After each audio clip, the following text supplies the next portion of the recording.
प्रधानमंत्री नरेंद्र मोदी ने किया किसान सूर्योदय योजना का उद्घाटन। कहा, कृषि क्षेत्र को मजबूत करने के लिए सरकार उठा रही है अहम कदम।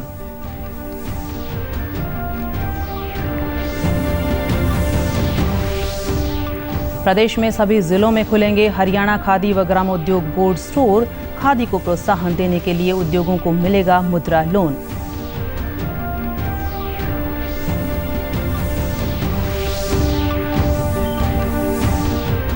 केंद्रीय स्वास्थ्य मंत्री डॉक्टर हर्षवर्धन ने आगामी त्योहारों और सर्दियों में कोविड से बचाव के लिए लोगों से मानक नियमों के पालन का किया आग्रह।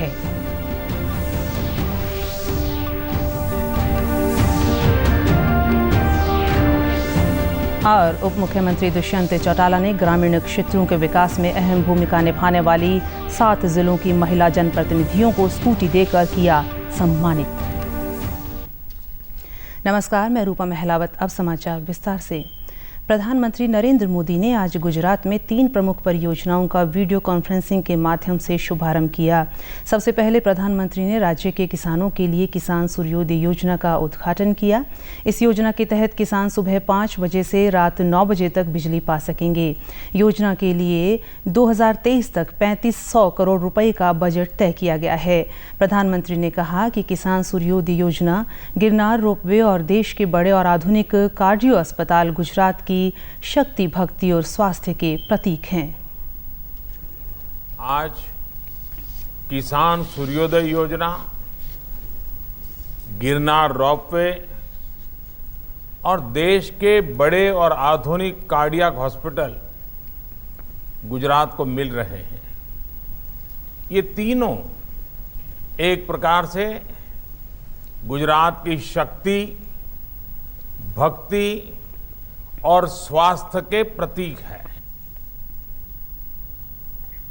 इस अवसर पर प्रधानमंत्री ने कहा कि सरकार ने कृषि क्षेत्र को मजबूत करने के लिए कई अहम कदम उठाए हैं, चाहे वो किसानों को कहीं भी अपनी फसल बेचने की आज़ादी देना हो, सिंचाई की अधूरी योजनाओं को पूरा करना हो, यूरिया की 100% नीम कोटिंग हो या फिर देश के करोड़ों किसानों को सॉइल हेल्थ कार्ड। इसका लक्ष्य यही है कि देश का कृषि क्षेत्र मजबूत हो।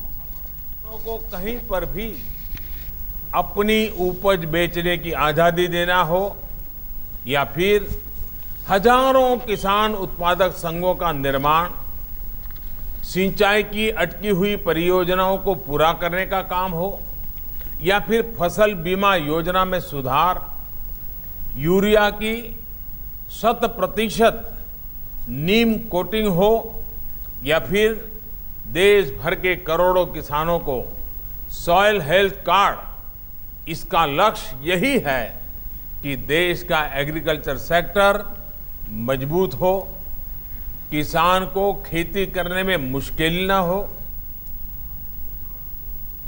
उप मुख्यमंत्री दुष्यंत चौटाला ने कहा है कि राज्य के सभी जिला मुख्यालयों पर आगामी 6 माह में हरियाणा खादी व ग्रामोद्योग बोर्ड के स्टोर खोले जाएंगे।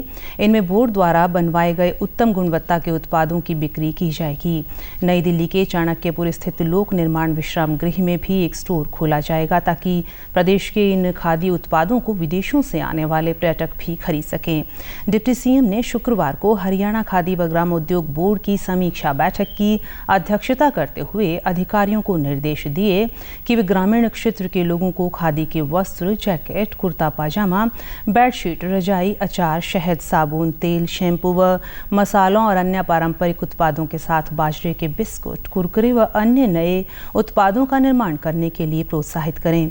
उप मुख्यमंत्री ने बताया कि केंद्र सरकार की आत्मनिर्भर भारत योजना के अंतर्गत उक्त उत्पादों का व्यवसाय करने वाले लोगों को सूक्ष्म, लघु एवं मध्यम उद्योगों के तहत मुद्रा लोन दिलवाया जाएगा। उन्होंने बताया कि बोर्ड द्वारा सभी उत्पादों को लोगो लगाकर बेचा जाएगा ताकि हरियाणा खादी व ग्रामोद्योग बोर्ड एक ब्रांड बनकर उभरे।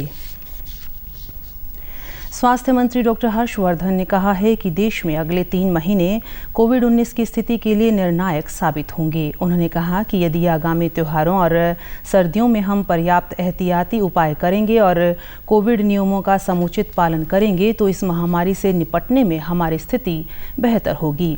उन्होंने कहा कि अगले 3 महीनों तक सावधानियां अपनाकर, जैसे अच्छी तरह से मास्क को लगाने की आदत, बार-बार हाथ धोना, 2 गज की दूरी के बारे में, भीड़-भाड़ के इलाकों से दूर रहने के बारे में और त्योहारों को अपने परिवार के साथ घर में मनाने आदि जो छोटी-छोटी बातें हैं उनको आग्रहपूर्वक मानने की आवश्यकता है। प्रिकॉशंस, सावधानियां, पूरा विजिलेंट रहकर और जहां तक हो सके फेस्टिवल्स को अपने परिवार के साथ घर में मनाने, ये सारी जो छोटी छोटी बातें हैं इनको आग्रहपूर्वक सारे सरकारों को, सभी स्वयंसेवी संस्थाओं को, अधिकारियों को अपने अपने क्षेत्र में फैलाने की आवश्यकता है। उप मुख्यमंत्री दुष्यंत चौटाला ने आज जींद के लघु सचिवालय में 7 जिलों की 42 पंचायती राज संस्थाओं की महिला जनप्रतिनिधियों को स्कूटी देकर सम्मानित किया। इसमें भिवानी, चरखी दादरी, जींद, हिसार, फतेहाबाद, झज्जर, कैथल तथा सिरसा जिले की महिला जनप्रतिनिधि शामिल थीं। इस अवसर पर उप मुख्यमंत्री ने कहा कि अगले 1 साल में वेयर हाउसिंग के सहयोग से 7 लाख मीट्रिक टन की क्षमता के गोदाम पंचायत मद से ग्रामीणांचल में बनाए जाएंगे ताकि पंचायतों को आर्थिक रूप से और आत्मनिर्भर बनाया जा सके। दुष्यंत चौटाला ने केंद्र सरकार द्वारा किसानों के लिए बनाए गए कृषि कानूनों पर प्रतिक्रिया व्यक्त करते हुए कहा कि इस कानून के फलस्वरूप ही पिछले दिनों उत्तर प्रदेश के किसानों ने हरियाणा में अपनी उपज बेचने के लिए मेरी फसल मेरा ब्यौरा पोर्टल पर पंजीकरण करवाया है। जिला परिषद ब्लॉक समिति मेंबर्स को हरियाणा सरकार और साथ में हीरो मोटोकॉर्प के सहयोग से, उनके CSR से हमने महिला सशक्तिकरण की ओर सम्मानित किया है।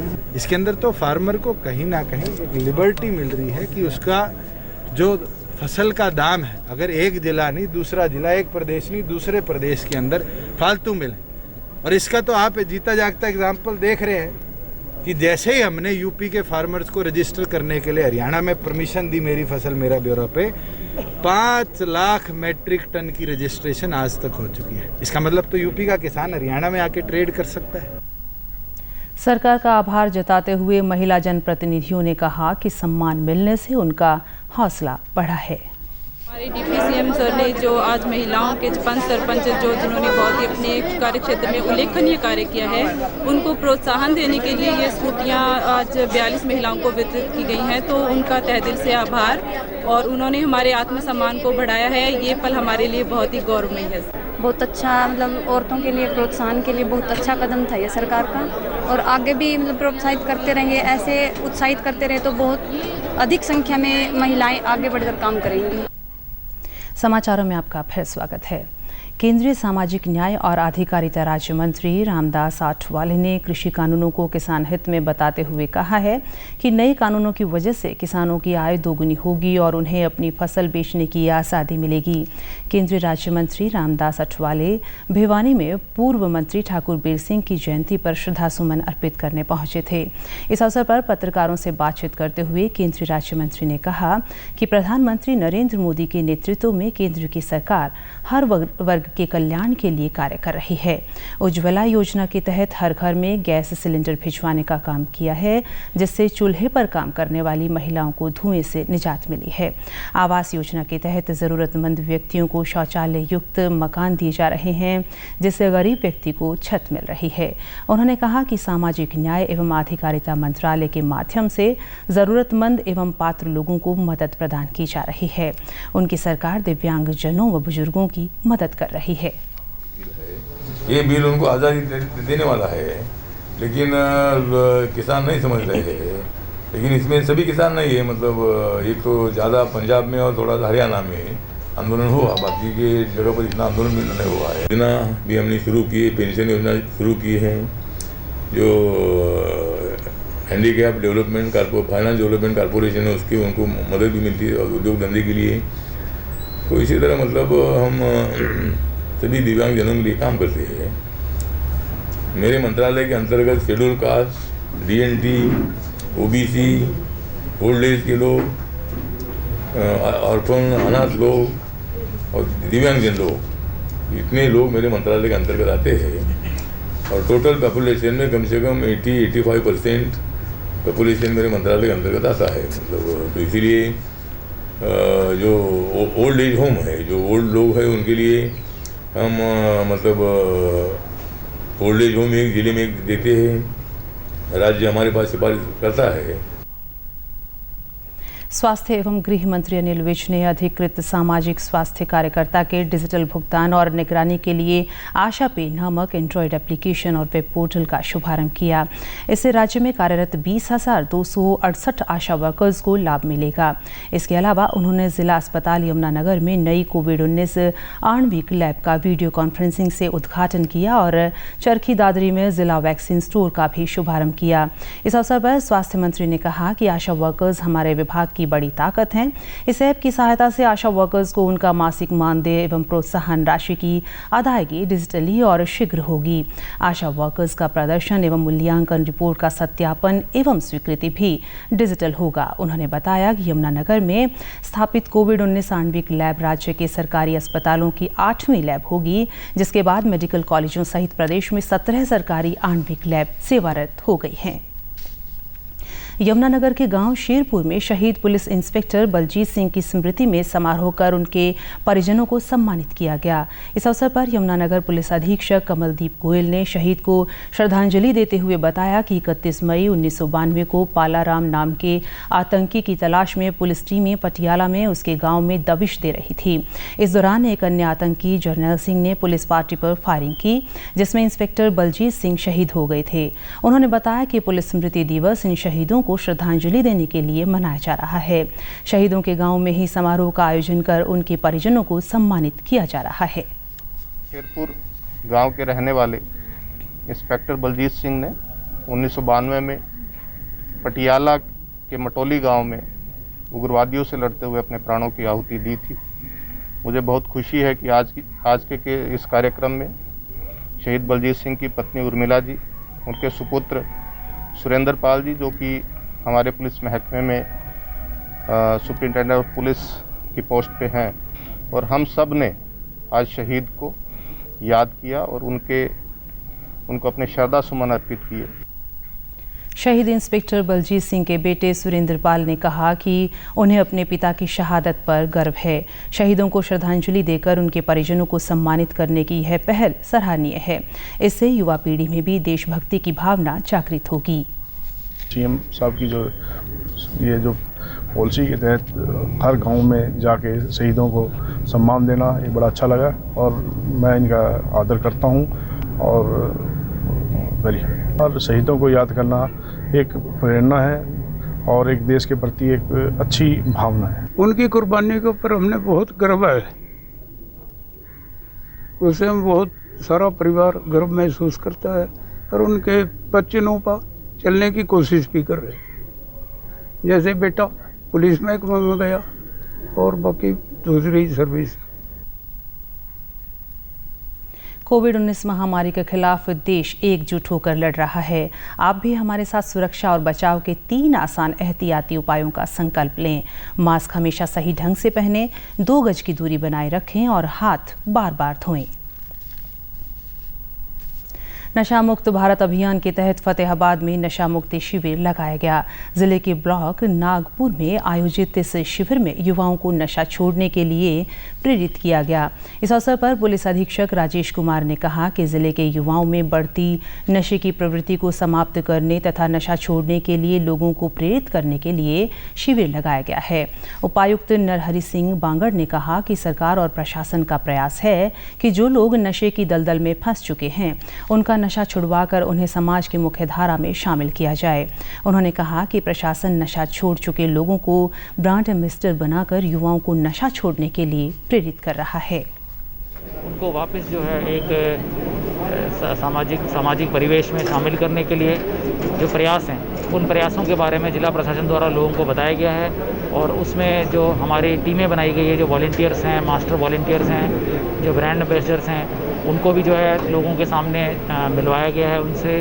और जो हमारे नशा मुक्ति केंद्र चलाए जा रहे हैं प्रशासन द्वारा 2 फतेहाबाद और रतिया में, उनकी जो सेवाएं हैं पूर्ण रूप से चालू हो चुकी हैं दोनों की, वो भी उनको उसके बारे में भी लोगों को जागरूक किया जा रहा है कि उनकी सेवाएं वो ले सकते हैं। यहाँ नशे की युवाओं में जो एक कुप्रचलन शुरू हो गया है उसको दूर करने का एक अभियान आज शुरू किया है और इसके अंदर गांव के लोगों को, जो गांव के पंचायत के सदस्य हैं, अध्यापक हैं, आंगनवाड़ी के वर्कर्स हैं, स्कूल के बच्चे हैं, इन सब को मिलाकर और एक इस अभियान के तौर पर लेकर हमने इस नशा मुक्ति अभियान को सफल बनाने का एक प्रयास हम शुरू किया है।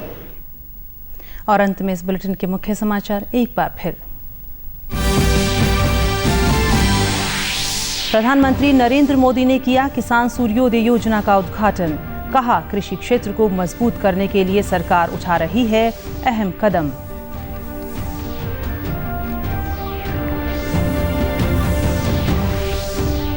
प्रदेश में सभी जिलों में खुलेंगे हरियाणा खादी व ग्रामोद्योग बोर्ड स्टोर।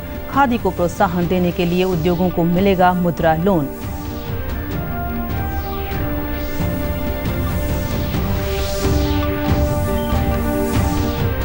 केंद्रीय स्वास्थ्य मंत्री डॉक्टर हर्षवर्धन ने आगामी त्योहारों और सर्दियों में कोविड से बचाव के लिए लोगों से मानक नियमों के पालन का किया आग्रह।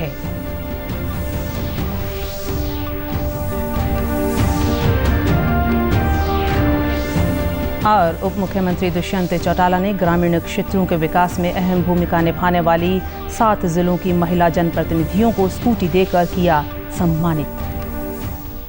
समाचारों में आज इतना ही। नमस्कार।